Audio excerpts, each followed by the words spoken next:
Hi friends, how are you all? I hope you are doing good. Today we are going to learn about get plus passive. ఇంతవరకు మనం get usage నేర్చుకున్నాం, get place adjectives నేర్చుకున్నాం. అది ఎట్లా వస్తుంది ఏంటని, నాకు ఆకలిస్తుంది, చల్లారిపోతుంది, ఇలాంటివన్నీ అవి అడ్జెక్టివ్స్లోకి వస్తాయి. ఇప్పుడు గెట్ ప్లస్ పాసివ్ ఎట్లా యూజ్ చేయాలో చూద్దాం ఫ్రెండ్స్. ఎందుకంటే ఈ గెట్ అనేది స్పోకెన్ ఇంగ్లీష్లో చాలా చాలా ఇంపార్టెంట్. మనం ఈజీగా మాట్లాడతాం అనమాట ఈ గెట్ యూజ్ చేస్తే. నార్మల్గా వేరు, ఈ గెట్ యూజ్ చేసి మాట్లాడడం అనేది చాలా సింపుల్గా, ఈజీగా, క్యాజువల్గా ఉంటుంది. ఓకేనా ఫ్రెండ్స్, తెలుసుకుందామా? బిఫోర్ గోయింగ్ టు క్లాస్, ఇంతవరకు సబ్స్క్రైబ్ చేసుకున్న వాళ్ళకి మెనీ మెనీ థ్యాంక్స్. ఇంకా మీరు సబ్స్క్రైబ్ చేసుకున్నట్లయితే ఇప్పుడే సబ్స్క్రైబ్ చేసుకోండి. మీ వెల్ విషర్స్కి, ఫ్రెండ్స్కి షేర్ చేయండి. ఎందుకంటే ఇన్ఫర్మేషన్ వాళ్ళకి చాలా చాలా యూజ్ అవుతుంది. ఫ్రెండ్స్, మీరు ఒక లైక్ వేయండి. ఎందుకంటే మీరు లైక్ చేస్తే ఇది ఎక్కువ మందికి యూట్యూబ్ పంపించడం జరుగుతుంది. ఈ ఇన్ఫర్మేషన్ అనేది చాలా మందికి చేరుతుంది. ఓకేనా ఫ్రెండ్స్, చూడండి గెట్ ప్లస్ పాసివ్. ఇది మనం ఎట్లా యూజ్ చేయాలి, ప్రజెంట్లో ఎట్లా యూజ్ చేయాలి, పాస్ట్లో ఎట్లా యూజ్ చేయాలి, ఫ్యూచర్ ఎట్లా యూజ్ చేయాలి అనేది నేర్చుకుందాం. చూడండి, if it is present use get, if it is past use got, if it is future use will get. ఓకేనా ఫ్రెండ్స్, అంటే ప్రజెంట్ టెన్స్ మనం చెప్పాలనుకున్నప్పుడు గెట్ యూజ్ చేయాలి, పాస్ట్ చెప్పాలనుకున్నప్పుడు గాట్ యూజ్ చేయాలి, ఫ్యూచర్ విషయం గురించి చెప్పాలనుకున్నప్పుడు విల్ గెట్ యూజ్ చేయాలి. అంటే మనం చెప్పే విషయం ప్రజెంట్లో ఉంటే గెట్ యూజ్ చేస్తాం, పాస్ట్లో ఉంటే గాట్ యూజ్ చేస్తాం, ఫ్యూచర్లో ఉంటే విల్ గెట్ యూజ్ చేస్తాం. అదే ప్రెజెంట్లో ఉంటే గెట్ యూజ్ చేస్తాము అంటే మళ్ళీ ఇక్కడ గెట్స్ కూడా వస్తుంది. గెట్స్ అనేది సింగులర్ సబ్జెక్ట్స్ కి మనం యూజ్ చేస్తాం కదా రెగ్యులర్ యాక్టివిటీస్ లో. అలాగే ఈ గెట్ కి ఎస్ చేర్చాలి for singular subjects. Get use చేసి చెప్పాల్సి ఉంటుంది. ఇవి ఎట్లా వస్తాయనేది మనం చూద్దాం. లాస్ట్ వరకు ఈ వీడియో చూడండి, లాస్ట్ లో మీకు మంచి ఇన్ఫర్మేషన్ అనేది ఉంటుంది. ఓకేనా ఫ్రెండ్స్, చూడండి, he was injured playing football. మామూలుగా మనం టెన్సెస్ యూజ్ చేసి చెప్తే ఎట్లా చెప్తాము, he was injured playing football. ఇది వాజ్ ఇంజూర్డ్, ఇది ఎక్కడ ఉందండి, ఇది పీపీ ఫామ్ కదా, V3 సెంటెన్సెస్. ఇది V3 వర్బ్, V3 అనమాట. Injured. He was injured playing football అని చెప్తున్నాం. ఇక్కడ మామూలుగా వాజ్ ఇంజూర్డ్ అంటే పాస్ట్ లో ఇంజూర్, దెబ్బ తాకించుకున్నాడు. ఫుట్బాల్ ఆడుతూ అతను గాయపడ్డాడు, ఫుట్బాల్ ఆడుతూ గాయపడ్డాడు అని చెప్తున్నాం.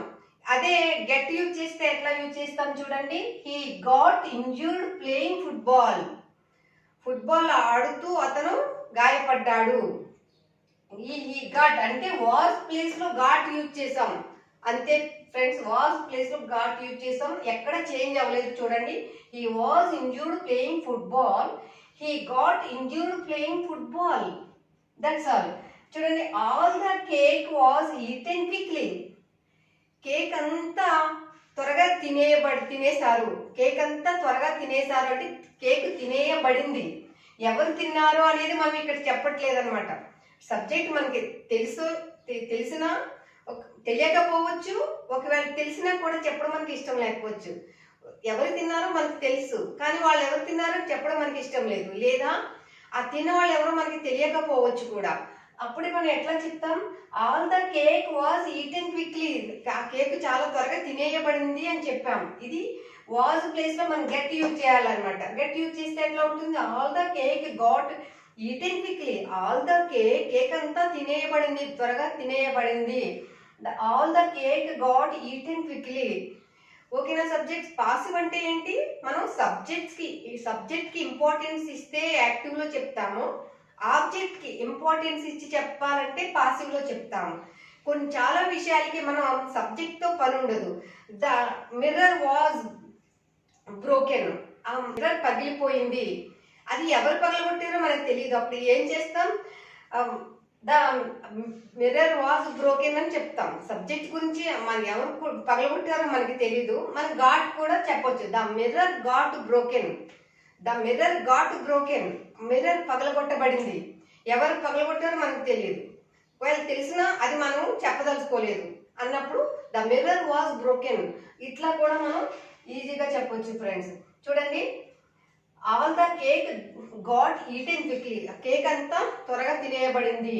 లత is getting married next year, Lata next year marriage చేసుకుంటుంది, లతకు నెక్స్ట్ ఇయర్ మ్యారేజ్ అవుతుంది అని గెట్టింగ్ మ్యారీడ్ అనమాట. గెట్టింగ్ మ్యారీడ్, గెట్టింగ్ వచ్చింది ఇక్కడ, married get plus the V3 వచ్చినప్పుడు కూడా అది కాజిటివ్ సెంటెన్స్ వస్తుంది. ఈ కాజిటివ్ సెంటెన్స్ గురించి కూడా గెట్ ప్లస్ కాజిటివ్ కూడా నేను మీకు నెక్స్ట్ వీడియో చెప్పబోతున్నాను. అంటే లతకు పెళ్లి చేస్తారు నెక్స్ట్ ఇయర్ అని ఇక్కడ చెప్పబడుతుంది. ఈజ్ గెటింగ్, ఈజ్ అనేది ఫ్యూచర్ లో కూడా యూజ్ చేస్తాము. అంటే ప్లాన్ ఉన్నప్పుడు మనం ఈ యామ్, ఈజ్, ఆర్ కూడా ఫ్యూచర్ టెన్స్ కూడా యూజ్ చేయొచ్చు ఫ్రెండ్స్. అంటే I am going to go my native place, next week మా నేటివ్ ప్లేస్కి వెళ్ళాలనుకుంటున్నాను, మై నేటివ్ ప్లేస్కి వెళ్ళాలనే ప్లాన్ ఉంది నాకు నెక్స్ట్ వీక్ అని మనం చెప్తున్నాం. ఇలాగా ఈ ఫ్యూచర్ టెన్స్ కోసం కూడా ఈ యామ్, ఈజ్, ఆర్ యూజ్ చేస్తాం friends. The mail gets delivered everyday, the mail gets deliver. ఇక్కడ చూడండి, ఇదేంటి గెట్స్ అనేది ఇక్కడ చెప్పా కదా ఆల్రెడీ. రెగ్యులర్ యాక్టివిటీస్కి ఏం చేస్తాము, సింగులర్ సబ్జెక్ట్స్కి ఎస్ యూజ్ చేస్తాము కదా వెర్బ్కి. అదే అలానే అంటే the mail gets delivered every day, ఆ మెయిల్ రోజు డెలివర్ చేయబడుతుంది. ఎవ్రీ డే అని మనకి ఎప్పుడైతే వచ్చిందో, రిపీటెడ్ యాక్షన్ అని ఎప్పుడైతే వచ్చిందో ఇమ్మీడియట్లీ మనం V1 VSకి వెళ్ళిపోవాలి ఫ్రెండ్స్. మనకి అది మైండ్లో ఉండాలి.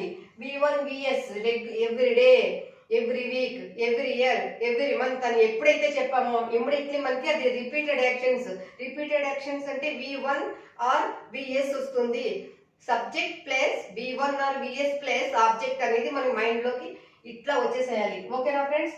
చూడండి, the mail gets deliver every day, రోజు ఆ మెయిల్ డెలివర్ చేయబడుతుంది.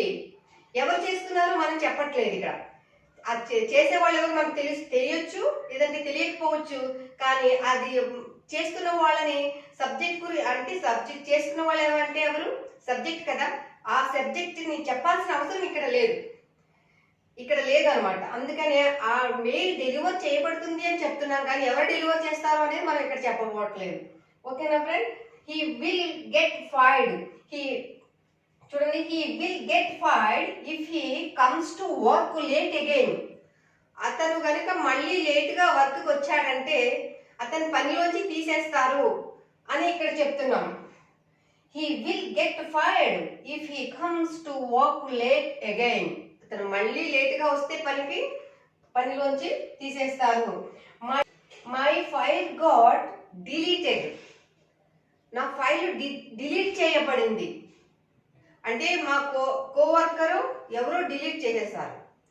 ఇక్కడ ఏంటి, అది డిలీట్ చేసిన వాళ్ళు ఎవరు తెలియకపోవచ్చు, ఒకవేళ తెలిసినా కూడా అది చెప్పాలనుకోవడం లేదు. ఎవరు డిలీట్ చేస్తారో చెప్పాలనుకోవట్లేదు, చెప్పడం అవసరం లేదని మనం భావిస్తున్నాం.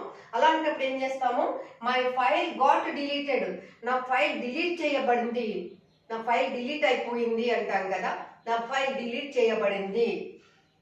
ద మిర్రర్ గాట్ బ్రోకెన్, ఆ మిర్రర్ పగలగొట్టబడింది. ఎవరు పగలగొట్టారు అని మనం చెప్పట్లేదు. అది తెలియచ్చు, ఒకవేళ తెలవకపోవచ్చు.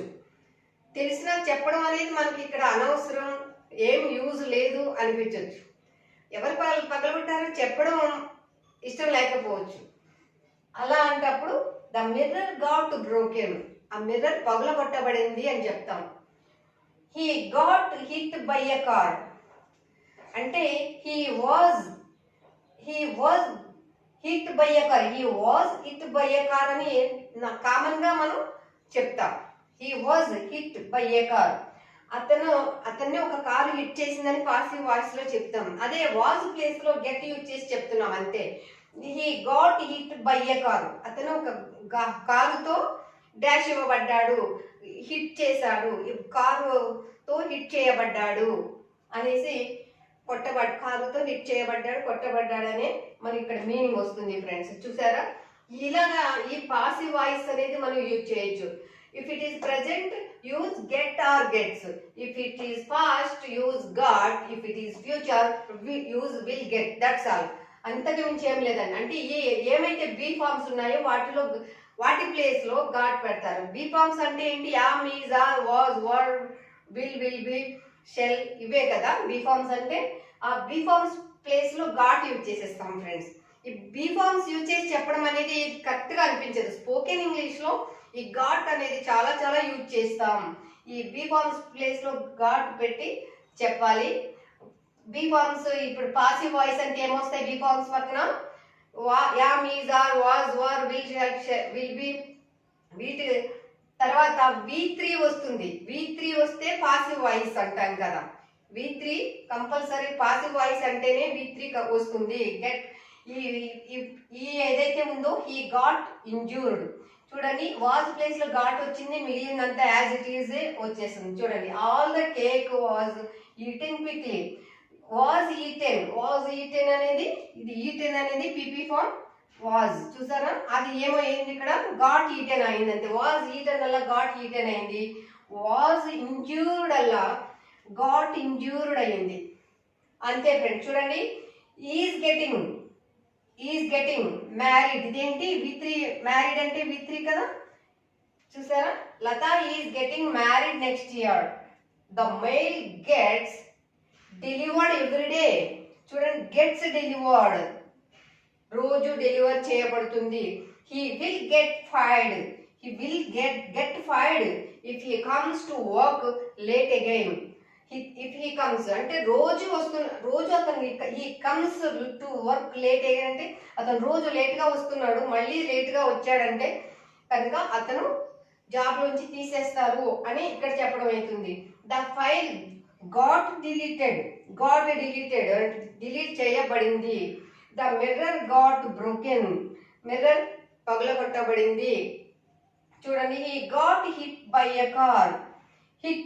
గాట్ హిట్ అనేది కూడా V3 ఫ్రెండ్స్. ఇక్కడ V3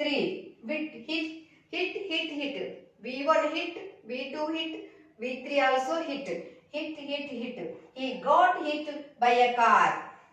ఇట్లా వస్తుంది ఫ్రెండ్స్. ఇంకా చూడండి, మనం ప్రజెంట్ ఇక్కడ చెప్పుకున్నాం కదా, ప్రజెంట్ లో ఎట్లా చెప్తాం, పాస్ట్ లో ఎట్లా చెప్తాం, ఫ్యూచర్ లో ఎట్లా చెప్తాం అనేది చూడండి. ఇక్కడ మీకు క్లియర్ గా ఇవ్వడం జరిగింది. The food is getting cold. ఇదేంటి? ప్రజెంట్ ప్రోగ్రెసివ్ కదా. Present progressive. The food is getting cold. ఇది మనం గెట్టింగ్ యూజ్ చేస్తాం, ఇంగ్ ఫార్మ్ యూజ్ చేస్తాం అనమాట. The food is getting cold చల్లారిపోతుంది. The food is getting. The food got cold. Food చల్లారిపోయింది fast. Got cold. The food got cold. Food చల్లారిపోయింది. The food is getting cold. The food got cold. The food will get cold అంటే will get cold చల్లారిపోద్ది.